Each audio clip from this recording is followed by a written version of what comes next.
முதல்ல இந்த ஃபங்க்ஷன் திடீர்னு ஏற்பாடு செஞ்ச ஃபங்க்ஷன். டிசம்பர் 3ஆம் தேதி படம் ரிலீஸ் பண்ணலான்னு முடிவு எடுத்துட்டோம். அதுக்கு முன்னாடி படத்தை பற்றி ப்ரமோஷன் பண்ணணும். ஹீரோ இல்லாமல் ப்ரமோஷன் பண்ண முடியாது. ஹீரோ தமிழ்நாட்டில் இல்லை. யார்? சமுத்திரக்கனி.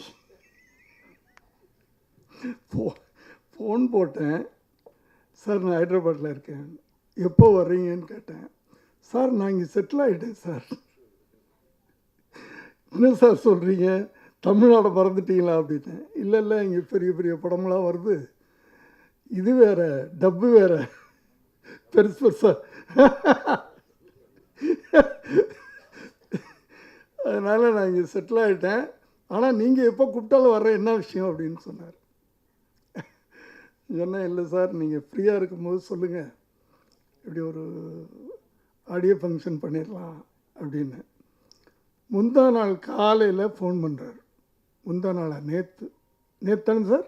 ஆமாம், முந்தா நாள் நேற்று காலையில் ஃபோன் பண்ணி, நேற்று சார் முந்தா நாள் நைட்டு நான் வந்துட்டேன், இன்றைக்கி நாளைக்கு நான் ஃப்ரீயாக இருக்கேன், சாட்டர்டே சண்டே நான் ஃப்ரீயாக இருக்கேன், ஃபங்க்ஷன் வச்சுக்கிறீங்களா, எதா பண்ணலாமான்னு கேட்டார். சண்டே தோழர்கள் வரமாட்டீங்க நீங்கள், ஸோ சாட்டர்டே ஒரு நாள் தான், என்ன பண்ணுறதுன்னு தெரியல. சரி சார், மழை வேறு நேற்று பெஞ்சிக்கிட்டுருக்கு, அவர் காலையில் எனக்கு ஃபோன் பண்ணும்போது மழை பெஞ்சிக்கிட்டுருக்கு. சரி பண்ணிடலாம், எப்போவுமே ஒரு நம்பிக்கை நமக்கு உண்டு. படப்படன்னு ஏற்பாடு பண்ணோம். பட் இந்த படத்தை யார் ஆடியோ ரிலீஸ் பண்ணால் நல்லாயிருக்கும், யாரை கூப்பிடலாம் அப்படின்னு. ஏன்னா ஒரு சமூக அக்கறை, இப்போ ஒரு அக்கறையோடு ஒரு படம் பண்ணியிருக்கோம், அப்படிப்பட்ட இன்னொருத்தர் அந்த அந்த ஃபங்க்ஷனில் கலந்துக்கிட்டால் நல்லாயிருக்கும் அப்படின்னு சொல்லிவிட்டு அமீர் சார் ட்ரை பண்ணேன். அது நம்பருக்கு போட்டால் வேறு யாரோ எடுக்கிறாங்க, வேறு யாரோ எடுத்து என்னென்னவோ பேசுனாங்க. எனக்கு முதல்ல புரியல. உடனே கஃபார் சாருக்கு போட்டேன், என்னான்னு கேட்டேன். இப்படி போட்டேன், அல்ல சார் அவருக்கு நீங்கள் வாட்ஸ்அப் காலில் பேசுனீங்கன்னா தான் அப்படின்னாரு. அதுக்கப்புறம் அவர்கிட்ட, சார் எங்கே இருக்கிறீங்க, உங்களை நான் கொஞ்சம் பார்க்கணும் அப்படின்னேன். என்ன சார் விஷயம் அப்படின்னு கேட்டேன். இல்லை சார் நான் பார்க்கணும். இல்லை என்னான்னு சொல்லுங்கள் அப்படின்னாரு. இப்படி சொன்னேன் நான், நாளைக்கு இந்த ஆடியோ ஃபங்க்ஷன் வச்சுருக்கேன் சார், நீங்கள் அதில் கலந்துக்கிட்டிங்கன்னா நல்லாயிருக்கும், நீங்கள் ரிலீஸ் பண்ணால் நல்லாயிருக்கும் அப்படின்னு. எத்தனை மணிக்கு எங்கேன்னு சொல்லுங்கள், நான் வந்துடுறேன் அப்படின்னாரு. இதுதான் அவர் சொன்னது. அதாவது ஒரு பெரிய இயக்குனர், இப்போ நல்ல பெரிய நடிகரும் கூட. நான் நிறையா படங்கள் பண்ணியிருக்கேன், இல்லைன்னு சொல்ல, 70, 71 பண்ணியிருக்கிறேன். பட் ஆஸ் அ டைரக்டர் அப்படின்னு சொல்லும்போது அவர் பக்கத்துல எல்லாம் நம்ம உட்கார்றதுக்கே பாக்கியம் நமக்கு. அப்படி இல்லை, ஆஸ் அ டைரக்டர் உண்மைகளை நம்ம பேசணும் சார். எண்ணிக்கை பெருசு இல்லை சார், எண்ணிக்கை பெருசு இல்லை, என்ன பண்ணுறோம் அப்படின்றது. அப்படி நினச்சி பார்க்கும்போது நான் இன்றைக்கி சாட்சி அகர்வால் அவர் பக்கத்தில் உட்காந்துச்சு. அது எப்படா எந்திரிக்குன்னு பார்த்தேன், எந்திரிச்சு உடனே நான் போய் அவர் பக்கத்தில் உட்காந்துட்டேன்.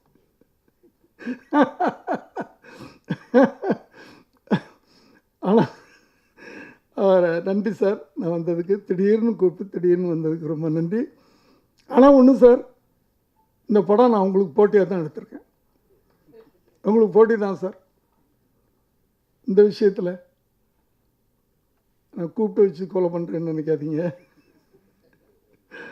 நான் சொன்னது, இந்த வயசில் உங்களோடையெல்லாம் நான் ட்ராவல் பண்ணுறேன்ல, இந்த வயசில் அந்த ரேஸில் உங்களோட நிற்கிறேன்.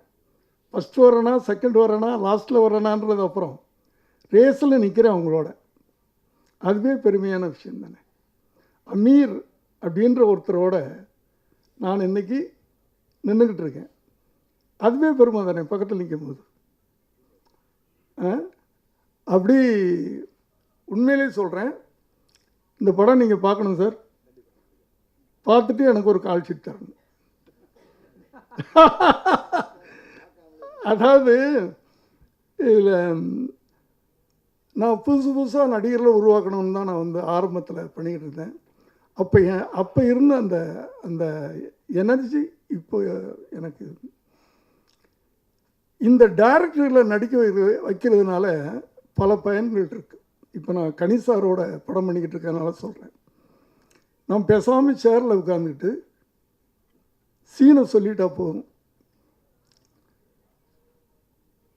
கனிசார் வந்து சம்டைம்ஸ் எனக்கு அசிஸ்டன்ட் டைரக்டர் ஆகிடுவார், சம்டைம்ஸ் டைலாக் ரைட்டர் ஆகிடுவார், அப்புறம் தான் நடிப்பார்.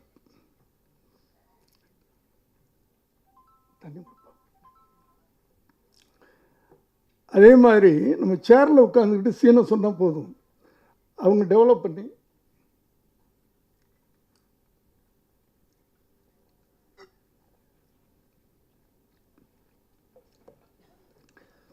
அவங்க அதை டெவலப் பண்ணி நம்ம சரியாக டைலாக் எழுதுனாலும் அதை கரெக்ட் பண்ணி இத்தனை நமக்கு வசதிகள் இருக்குது. அதனால தான் கேட்குறேன். புதுசாக ஒருத்தரை போட்டு அந்த பையனுக்கு சொன்ன மாதிரி ஏண்டா நடிக்க வந்தீங்க அப்படி நம்ம வந்து பண்ணாமல் உண்மையில் தான் சார் நான் கேட்டேன். அடுத்து கனிசாரை பற்றி நான் நிறைய பேசிட்டேன். அதாவது சமீப காலமாக நீங்கள் பார்க்காத சமுத்திரக்கனியை இந்த படத்தில் பார்க்கலாம். அவர் அழகான ஒரு ஹீரோ, அமைதியான ஒரு ஹீரோ, சாஃப்டான, யாரோ சொன்னாங்க, ஒரு சாஃப்டான இனிமையான ஒரு ஹீரோ. ஆனால் அவருக்குள்ளே ஒரு கமர்ஷியல் ஹீரோ ஒளிஞ்சு கிடக்கிறான். அது அவருக்கு தெரியல. நான் கொண்டாந்துட்டேன், வெளியே எடுத்துருக்கேன். ஒரு கமர்ஷியல் ஹீரோவுக்கு உண்டான அத்தனை பொட்டன்ஷியலும் அவர்கிட்ட இருக்குது. அதை நான் வெளியே கொண்டாந்துருக்கேன், அவ்வளோதான். ஏன் ஒரே மாதிரி பண்ணிக்கிட்டு வர்றாரு, ஏன் இப்படி யூஸ் பண்ணக்கூடாது? ஆனால் அந்த ஏஜுக்கு ஏற்ற ஒரு கேரக்டர், ஆனால் அதுக்குள்ளே ஒரு வேகம், ஒரு பாசம், ஒரு துடிப்பு, இத்தனையும் வச்சு ஒரு கோபம். ஏன்னா எல்லாமே நீங்கள் பார்த்தீங்கன்னா, என்னை எடுத்துங்க, அமீர் சார் எடுத்துங்க, கனி சார் எடுத்துங்க, ஒரு நம்ம வந்து படம் பண்ணணும் பணத்துக்காக அப்படின்றது இல்லாமல் அதை ஒரு பேஷனாக, அதே லைஃப்பாக எடுத்துக்கிட்டு வந்துட்டோம். அப்படி வரும்போது சினிமாவை ஒரு ஆயுதமாக எடுத்துக்கிட்டோம். சமூகத்துக்கும் சமுதாயத்துக்கும் இந்த நாட்டு மக்களுக்கும் ஏதாவது நல்ல விஷயங்களை சொல்ல முடியுமா? ஏன்னா சினிமான்றது ஒரு நல்ல ஆயுதம். மீடியான்னு சொல்ல மாட்டேன், ஒரு ஆயுதம், அது பயங்கரமான ஆயுதம். அதனால தான் அன்னைக்கு சொல்லியிருக்காரு, 3 திரைப்படங்களை சென்சார் இல்லாமல் எனக்கு கொடுங்க, நாட்டின் தலைவிதியை நான் மாற்றி காட்டுறேன் அப்படின்னு சொல்லி. அப்படியாப்பட்ட ஆயுதம் அது. அதை நம்ம வந்து ஒரு யூஸ்ஃபுல்லாக பயன்படுத்தணும் அப்படின்னு தான் நான் இந்த சினிமாவுக்கு வந்தேன். அதை முடிஞ்ச வரைக்கும் பண்ணேன். இப்போ ரொம்ப நாளைக்கு பிறகு, அந்த 80s ரொம்ப நாளைக்கு பிறகு இந்த படத்தை என் திருப்தியாக ஒரு படம் நான் பண்ணியிருக்கிறேன். அதில் தான் சொன்னேன் சமுத்திரக்கனி சார். இன்னொரு விஷயம் சார், நடிகன், டைரக்டர் இதெல்லாம் தாண்டி இந்த அமீர் சார்ட்ட நான் பார்த்தது, எதுக்கு இந்த மரியாதை எனக்கு? நான் வந்து பார்த்து உங்களை நான் கூப்பிடணுன்னு நேற்று சொன்னேன். எந்த இடம், எத்தனை மணி சொல்லுங்கள், நான் வர்றேன். ஒரு மனித நேயம் தான் அது. ஒரு எனக்கு வயசுக்கு கொடுத்த மரியாதைன்னு நினைக்கிறேன் நான். ஒரு மூத்த இயக்குனர் கூப்பிட்றாருப்பா, நம்ம கண்டிப்பாக போகணும், அதுதான் நான் நினச்சிக்கிட்டேன். அவர் ஏன் வரணும்? அதே மாதிரி கனிசாரை பற்றி ஒன்று கேள்விப்பட்டேன். ரமேஷ் வந்து முந்தா நாள் ஆஃபீஸ்க்கு, நேற்று ரமேஷ் ஆஃபீஸ்க்கு வந்தார் சார். சின்ன விஷயந்தான், சொல்ல வேண்டிய சந்தர்ப்பம்.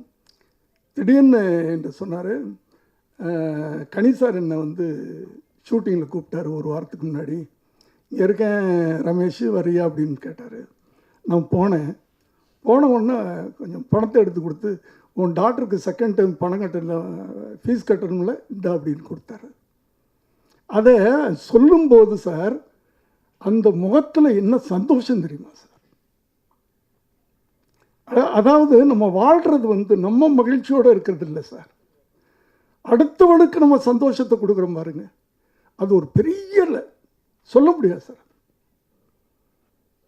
சொல்ல முடியாது.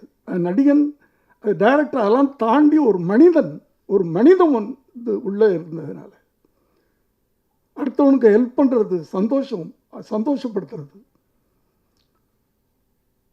பைபிளில் சொல்லியிருக்கு, நான் இங்கே போகிற இடங்களில் சொல்லுவேன்,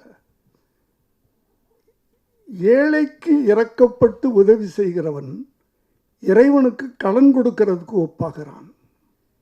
நல்லா புரிஞ்சுக்குங்க, ஏழைக்கு இறக்கப்பட்டு உதவி செய்கிறவன் இறைவனுக்கு கடன் கொடுக்கறதுக்கு ஒப்பாகிறான். கடன், அந்த வார்த்தை பைபிளில் கடன் போட்டிருக்கு. ஏன்? அந்த கடன் will be returned with interest. அதுதான் கடன் வார்த்தை. ஏழை மீது இறக்கப்பட்டு நீ உதவி பண்ணினா இறைவனுக்கு கடன் கொடுக்கறதுக்கு ஒப்பாகிறான். அந்த கடன் உனக்கு வட்டியோடு திரும்பி கிடைக்கும், 10 மடங்கு அப்படின்னு பைபிளில் சொல்லியிருக்கு. நான் பைபிளை பற்றி பேசுகிறேன்னால எனக்கு, நான் அந்த குடும்பத்தில் பிறந்துட்டேன், எனக்கு சின்ன வயசில் இருந்து அதை படித்தேன், அதனால தான் சொல்கிறேன். அதே கருத்தை வந்து மற்ற மதங்களுடைய வேதங்களையும் சொல்லியிருக்கோம், கண்டிப்பாக இருக்கும். அப்படி அந்த அந்த அதெல்லாம் வந்து நம்ம வாழ்கிறதுக்கு உண்டான அடையாளம் சார். நம்ம நடித்தவங்க கொண்டோம், அதெல்லாம் வேற. அதையெல்லாம் தாண்டி ஒரு மனித நேயம்ன்றது வந்து நேற்று அந்த ரமேஷ் வந்து சொல்லும்போது அவ்வளோ சந்தோஷமா. Great sir.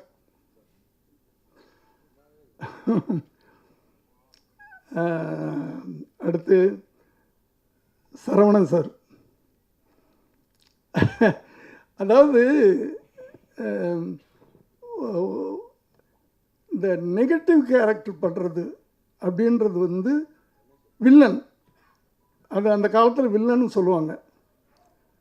ஆனால் நெகட்டிவ் கேரக்டர் பண்ணுறவங்களுக்கு தான் ஸ்கோப்ஸ் அதிகமாக இருக்கும் படங்களில். இதுலேயும் பார்த்தீங்கன்னா நீங்கள் பல இடங்களில் ஹீரோவோட அவர் தான் டாமினேட் பண்ணிக்கிட்டு இருப்பார். இந்த படத்துலையும்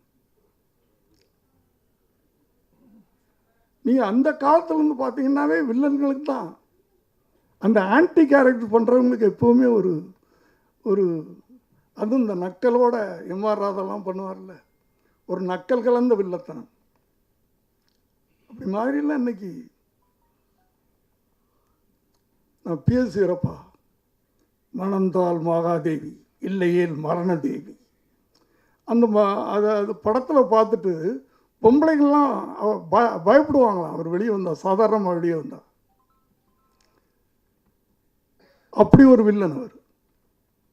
ஆனால் நீங்கள் நேரில் பார்த்தீங்கன்னா குழந்த மாதிரி பிஎஸ் வீரப்பா. 3 படம் பண்ணியிருக்கேன் அவருக்கு. நெஞ்சில் வந்தால், சாட்சி, வெற்றி, 3 படம் பண்ணியிருக்கேன். இங்கே நான் செட்டில் சத்தம் போட்டேன்னா, தம்பி ஏமா சத்தம் போடுற அப்படின்பார். அவ்வளோ குழந்தைத்தனமான ஒருத்தர் படங்களில் பயங்கரமான வில்லனா பண்ணு. அந்த வில்லனை இப்போலாம் வந்து நம்ம வந்து ரொம்ப ஃபேஷனாக வந்து நெகட்டிவ் கேரக்டர்னு சொல்கிறோம். ரஜினியே வந்து ஃபஸ்ட்டு நெகட்டிவ் கேரக்டரில் வந்தவர் தானே. அந்த நெகட்டிவ் கேரக்டர் பண்ணும்போது எப்போவுமே ஒரு இம்பார்ட்டன்ஸ் கிடைக்கும். என்ன ஒன்று, இந்த படம் ரிலீஸ் ஆன ஒன்று வெளியே போனீங்கன்னா குழந்தைங்கள்லாம் உங்கள் பக்கத்தில் வர மாட்டாங்க. அதுதான் அப்படி குழந்தைங்கள்லாம் மிரட்டி வச்சுருக்கீங்க படத்தில். அடுத்து செல்வகுமார் சார், அவரை பற்றி நான் சொல்லணும்னா அது ஒரே வார்த்தையில் அவர் என் குடும்பத்தில் ஒருத்தர். விஜய் நடிகனாகும்போது அவர் ஒரு பத்திரிகை நிருபராக இருந்தார். அப்போ நான் கூப்பிட்டு விஜய்க்கு பிஆர்ஓ மாற்றினேன்.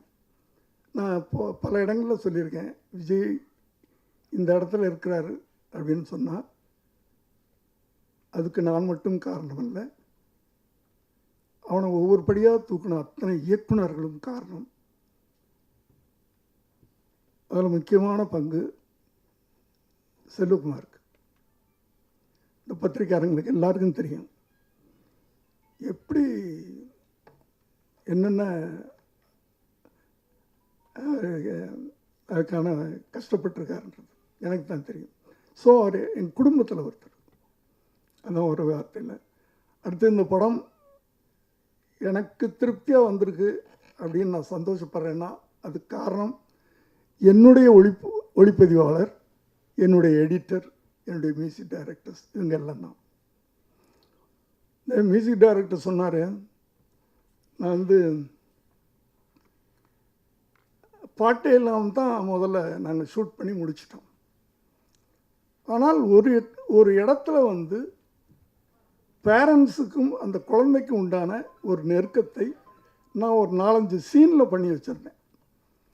அந்த சீனில் பண்ணி வச்சுருந்ததை அப்போ தான் எடிட்டர் சொன்னார், சார் இப்படி ஒரு சாங்கில் அந்த ஷார்ட்டையெல்லாம் போட்டு எனக்கு காமிச்சார். சார் இப்படி பண்ணால் நல்லா இருக்குமே அப்படின்னாரு. அப்போ தான் இந்த பாட்டு சரி ஒரு பாட்டு வச்சுக்கிடலாம் அப்படின்னு சொல்லிவிட்டு அந்த பாட்டில் நடுவில் இப்படி ஒருத்தன் ஒரு அப்பன் அழுகணும் அப்படின்னு நான் பாடி சும்மா இப்படி வேணும் அப்படின்னு நான் பாட்டு கத்துனேன், பாடலை. இந்த பக்கம் பார்த்துருப்பீங்க. அது ஒரு அழுகுரல், ஒரு தந்தையின் ஒரு அழுகுரலை நான் பதிவு பண்ணேன். அவர் உடனே இப்படியே இருக்கட்டும்னு அதை வச்சுட்டார்.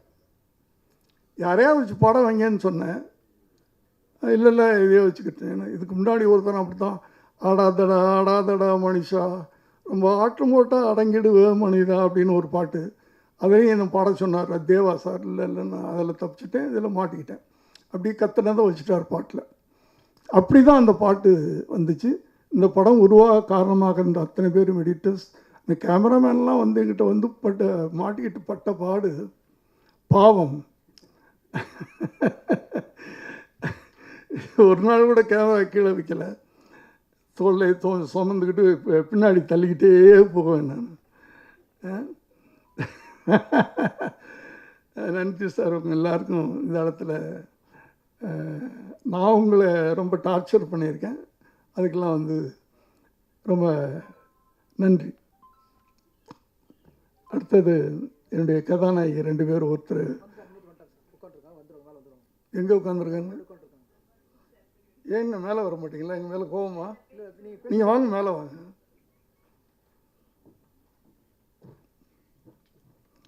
ஓகே.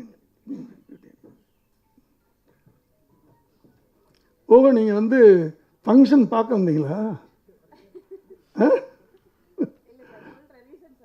இல்லை ஒன்றும் இல்லை. ஓகே. அவங்களுக்கு ஃபுல் டே இன்னைக்கு ரிஹர்சல் இருந்துச்சு, இது ஷூட்டிங் இருந்துச்சு எனக்கு தெரியும். ஆனால் சார் டேட் கொடுத்துட்டாரு, எப்படியாவது நீங்கள் வரணும் அப்படின்னு. சார் எப்படியாவது முடிச்சுட்டு பாதி டேல மார்னிங் முடிச்சுட்டு ஆஃப்டர்நூன் எப்படியாவது கேட்டு வந்துடுறேன் அப்படின்னாங்க. வர முடியல. அதுவும் தொழில் தான், தப்பு இல்லை. ஏன்னா நாங்கள் திடீர்னு தானே சொன்னோம். அப்படி எப்படியோ வந்துட்டாங்க, ரொம்ப நன்றிம்மா. அதே போல் சாட்சி, அது என்ன பிஸியாக இருந்தாலும் சரி, நான் ஃபோன் பண்ண உடனே, சார் எப்போ சார் ஃபங்க்ஷன்? வந்துடுறேன் சார். என்ன வேலை இருக்குதாம்மா? வேலை இருந்தாலும் நான் வந்துடுறேன் சார் அப்படின்னு வந்தாங்க. அடுத்து இந்த குழந்தைன்னு தான் சொல்லணும், ஆனால் பார்த்தா பெரிய பொண்ணு மாதிரி இருக்குது. ரொம்ப நல்லா பண்ணியிருக்கு படத்தில். சில இடங்கள்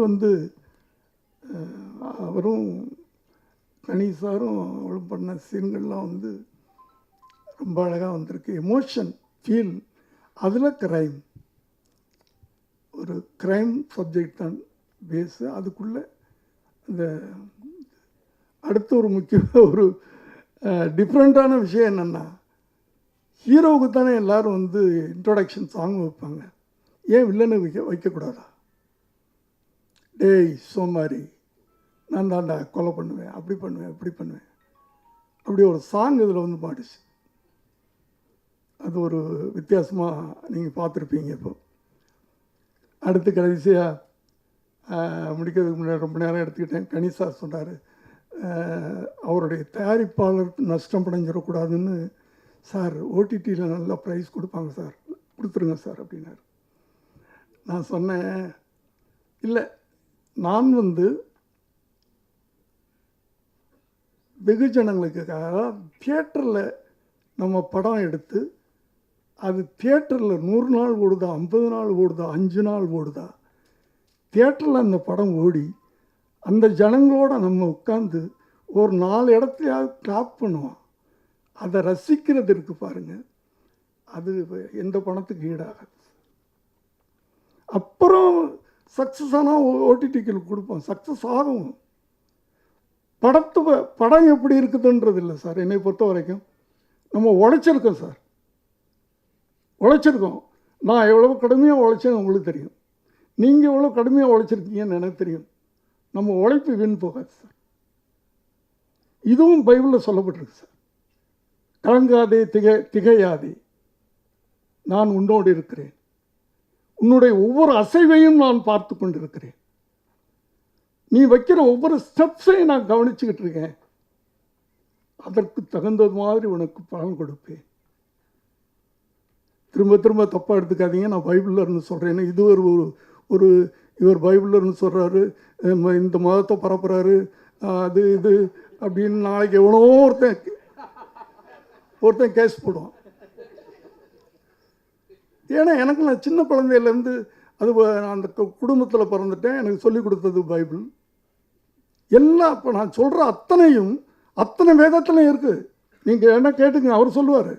நான் சொன்னதெல்லாம் அவர் அமித் சார் இது எதுவும் வேதத்துலையும் இருக்கும்.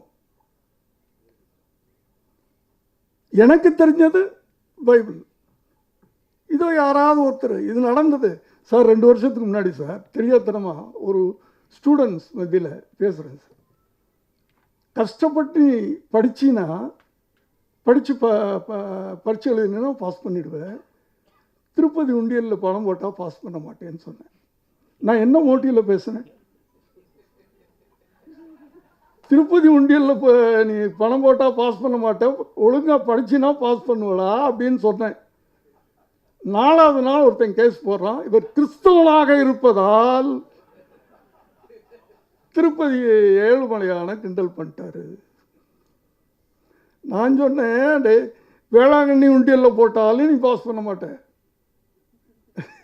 மசூதியில் போய் போட்டாலும் பாஸ் பண்ண மாட்டேன், ஒழுங்காக படித்தா தாண்டா பாஸ் பண்ணுவேன் அப்படின்னு சொன்னால் இப்படி எடுத்துக்கிறாங்க. அதனால் மேடையில் பேசுகிறதுக்கே பயமாக இருக்குது. பயமாக இருக்குன்னா பயப்பட்டா வாழ முடியாது. ஏன்னா போராடியே வாழ்ந்துட்டோம். நாங்கள் முதல் படத்துலேருந்தே போராடிட்டோம். ஏன்னா நம்ம வந்து நாட்டில் நடக்கிற தவறுகள், அரசியல் நடக்கிற தவறுகளை தைரியமாக சொல்கிறோம். அதுதான் ஒரு மீடியாக்காரங்களுக்கும் எங்களுக்கும் அதுதான் வேலை, அதுதானே சொல்லணும். அதனால் அடிபட்டு எங்களுக்கு வந்து அது காய்ச்சி போச்சு. அதனால் தப்பாக எடுத்துக்காதீங்க. இதெல்லாம் வந்து எல்லா மதங்களையும் இப்போ நான் பைபிளை பற்றி சொல்கிறேன்னா, அது கடவுள் எங்களுக்கு சொல்லியிருக்காரு, இப்படி நடந்தீங்கன்னா இப்படி கிடைக்கும், நீ கஷ்டப்பட்டீங்கன்னா உனக்கு கூலி கிடைக்கும் அப்படின்னு சொல்லப்பட்டிருக்கு. அதைத்தான் நான் சொல்கிறேன். அதனால் யாரும் தப்பாக எடுத்துக்காதீங்க. இந்த விழாவுக்கு வந்த அனைவருக்கும் நன்றி. நான் யாரையாவது விட்டேன்னா, இந்த இமான் அண்ணாச்சி நடிச்சிருக்காரு, நல்லா நடிச்சிருக்காரு, கொஞ்சம் தான் நடிச்சிருந்தாலும் நல்லா நடிச்சிருக்காரு. அவர் வரல, அவருக்கு சப்ஸ்டியூட்டாக அவர் பிக் பாஸில் மாட்டிக்கிட்டார்.